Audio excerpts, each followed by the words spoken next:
Hi friends, ಇವತ್ತು ಹೆಲ್ದಿಯಾಗಿ ಗೋಧಿ ಹಿಟ್ಟನ್ನ ಬಳಸಿ ಗಾರ್ಲಿಕ್ ತಂದೂರಿ ನಾನು ಹೇಗೆ ಮಾಡೋದು ಅಂತ ತೋರಿಸ್ತೀನಿ ಬನ್ನಿ. ಹಿಟ್ಟನ್ನ ಕಲಿಸ್ಕೋಬೇಕು. ಅದಕ್ಕಾಗಿ ಗೋಧಿ ಹಿಟ್ಟು, ಮೊಸರು, ಅಷ್ಟು ಉಪ್ಪು, ಒಂದು ಅರ್ಧ ಟೀ ಸ್ಪೂನಷ್ಟು ಸಕ್ಕರೆ ಪುಡಿ, ಅರ್ಧ ಟೀ ಸ್ಪೂನಷ್ಟು ಬೇಕಿಂಗ್ ಪೌಡರ್, 1/4 ಟೀ ಸ್ಪೂನಷ್ಟು ಬೇಕಿಂಗ್ ಸೋಡಾ, 2 ಟೇಬಲ್ ಸ್ಪೂನಷ್ಟು ಎಣ್ಣೆ. ಸ್ವಲ್ಪ ಎಣ್ಣೆ ಜಾಸ್ತಿ ಬೇಕಾಗುತ್ತೆ. ನೀರು ಹಾಕ್ಕೊಳ್ತಾ ಇದ್ದೀನಿ.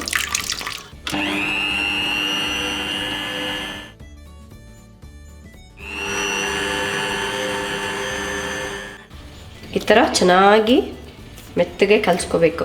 ಈ ಥರ ಉಂಡೆ ಥರ ಮಾಡ್ಕೊಂಡ್ಬಿಟ್ಟು ಒಂದು ಬೌಲಲ್ಲಿ ಇಟ್ಕೊಳ್ಳೋಣ. ಇದ್ರ ಮೇಲ್ಗಡೆ ಸ್ವಲ್ಪ ಎಣ್ಣೆನ ಸವರ್ಬಿಟ್ಟು ಮುಚ್ಚಳನ ಮುಚ್ಚಿಟ್ಟು ಒಂದು 15 ನಿಮಿಷ ಸೈಡಿಗೆ ಇಡೋಣ. ಆನಂತರ ಈ ರೀತಿ ಹಿಟ್ಟು ಸಾಫ್ಟ್ ಆಗಿರುತ್ತೆ.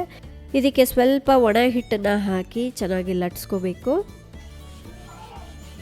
ಮೇಲ್ಗಡೆ ಎಳ್ಳು, ಕೊತ್ತಂಬರಿ ಸೊಪ್ಪು, ಕಟ್ ಮಾಡಿರೋ ಬೆಳ್ಳುಳ್ಳಿನ ಹಾಕಿ ಲೈಟಾಗಿ ಪ್ರೆಸ್ ಮಾಡಿಬಿಟ್ಟು ಅದರ ಹಿಂದಿನ ಭಾಗದಲ್ಲಿ ಸ್ವಲ್ಪ ಈ ರೀತಿ ನೀರನ್ನ ಅಪ್ಲೈ ಮಾಡಿ ಈಗ ತವಾ ಮೇಲೆ ಹಾಕಿ 1 ನಿಮಿಷ ಆದಮೇಲೆ ಪ್ಯಾನ್ ಸಮೇತ ಈ ಥರ ತಿರು ಹಾಕಬೇಕು. ಎಲ್ಲ ಕಡೆನೂ ಈ ಥರ ಸ್ವಲ್ಪ ಕಲರ್ ಚೇಂಜ್ ಆಗೋವರೆಗೂ ಇದನ್ನು ಬೇಯಿಸ್ಬಿಟ್ಟು ಆನಂತರ ಪ್ಲೇಟಿಗೆ ತೆಗೆದು ಸ್ವಲ್ಪ ಬಟರ್ನ ಅಪ್ಲೈ ಮಾಡಬೇಕು. ನೋಡಿ, ನಾವು ಸ್ವಲ್ಪ ತೆಳುವಾಗಿ ಲಟ್ಸ್ಕೊಂಡ್ರೆ ಎಲ್ಲ ಕಡೆನೂ ಚೆನ್ನಾಗಿ ಕುಕ್ ಆಗಿರುತ್ತೆ. ಇದಕ್ಕೆ ಕಾಂಬಿನೇಷನ್ ಆಗಿ ಒಂದು ಮೊಟ್ಟೆ ಕರಿ ಕೂಡ ಮಾಡಿದ್ದೀನಿ. ಇದರ ಕಂಪ್ಲೀಟ್ ರೆಸಿಪಿ ನಮ್ಮ ರುಚಿ ಪಾಕಶಾಲೆ ಚಾನಲ್ ಅಲ್ಲಿದೆ. ಒಮ್ಮೆ ಹೋಗಿ ಚೆಕ್ ಮಾಡಿ. Thank you.